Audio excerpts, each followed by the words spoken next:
Olá pessoal!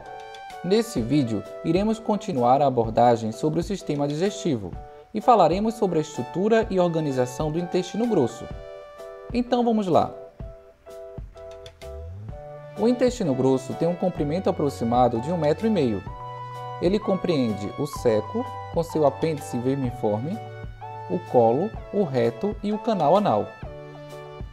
O colo é ainda subdividido com base em sua localização anatômica, em colo ascendente, colo transverso, colo descendente e colo sigmoide. As 4 camadas características do canal alimentar estão presentes em todo o intestino grosso. Entretanto, várias características distintas existem em nível macroscópico. Exceto no reto, canal anal e apêndice vermiforme, a camada longitudinal externa da muscular externa exibe 3 faixas espessadas igualmente espaçadas, conhecidas como tênias do colo. A superfície externa do ceco e do colo exibem saculações conhecidas como áustros, que são visíveis entre as tênias. A mucosa tem uma superfície lisa, não se observam pregas circulares e nem vilosidades. Pequenas projeções gordurosas de serosa, conhecidas como apêndices omentais, são visíveis na superfície intestinal externa. A mucosa do intestino grosso contém inúmeras glândulas intestinais tubulares retas que se estendem por toda a espessura da mucosa. As glândulas consistem em epitélio colunar simples, assim como da superfície da qual invaginam. O exame da superfície luminal do intestino grosso, a nível microscópico, revela que a abertura das glândulas estão dispostas em um padrão ordenado.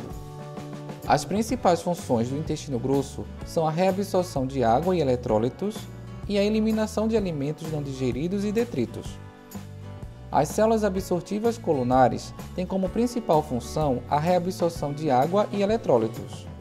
A eliminação de materiais como detritos semissólidos é facilitada pela grande quantidade de células caliciformes das glândulas intestinais. A quantidade de células caliciformes é maior no intestino grosso que no delgado. O muco por elas produzido facilita a passagem de conteúdos cada vez mais sólidos. O epitélio da mucosa do intestino grosso contém os mesmos tipos celulares que o intestino delgado, exceto as células de Paneth, que normalmente estão ausentes em humanos. As células absortivas colunares predominam, em relação de 4:1, sobre as células caliciformes na maior parte do colo. Essa relação diminui, aproximando-se de 1:1, próximo do reto, onde a quantidade de células caliciformes aumenta. Todas as células epiteliais intestinais do intestino grosso derivam de uma única população de células-tronco. Estas células-tronco geralmente estão localizadas nas bases das glândulas intestinais. Os tempos de renovação das células epiteliais do intestino grosso são semelhantes à do intestino delgado, ou seja, 6 dias para as células absortivas e caliciformes e até 4 semanas para as células enteroendócrinas. Embora contenha os mesmos componentes básicos do restante das vias digestivas, a lâmina própria do intestino grosso demonstra algumas características adicionais e um maior desenvolvimento de algumas outras. Essas incluem uma espessa camada de colágeno e proteoglicanas que se localiza entre a lâmina basal do epitélio e a dos capilares venosos absortivos fenestrados.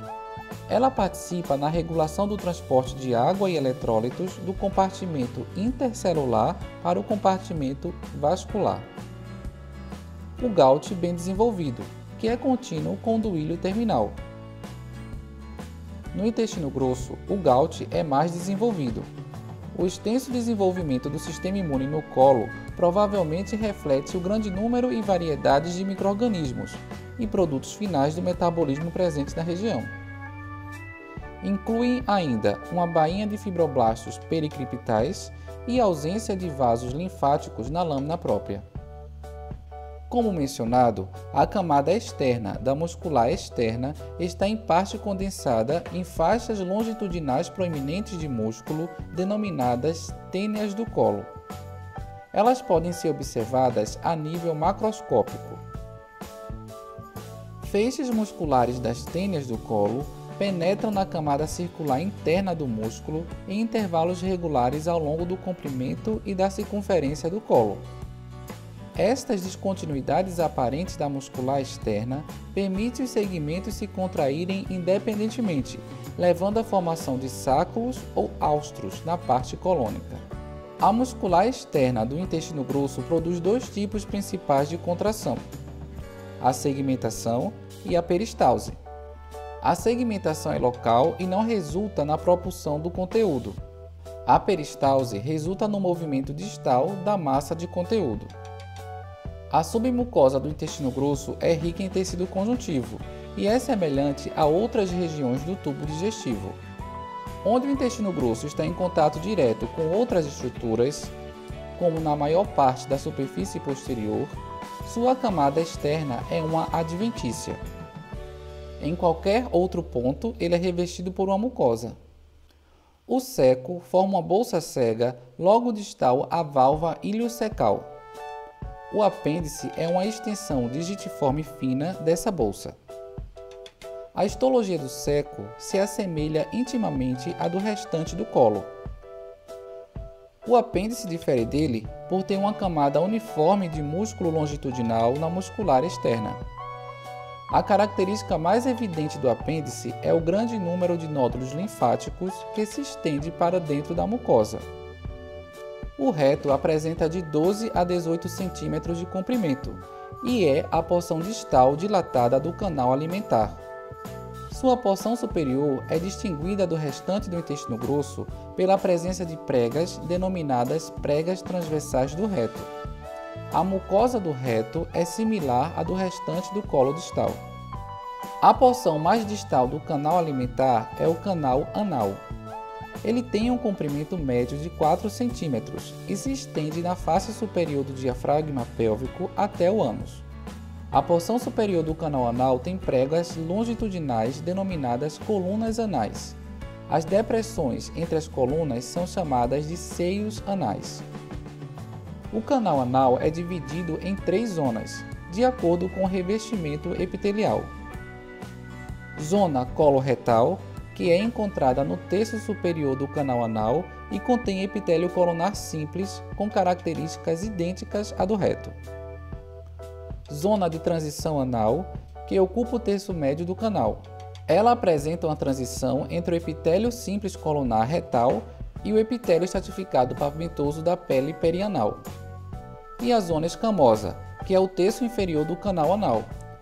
É revestida por epitélio estratificado pavimentoso, que é contínuo com o da pele perineal. Se você deseja receber mais informações sobre esse tema, se inscreva no nosso canal. Deixe seu comentário. Muito obrigado por nos assistir e até a próxima!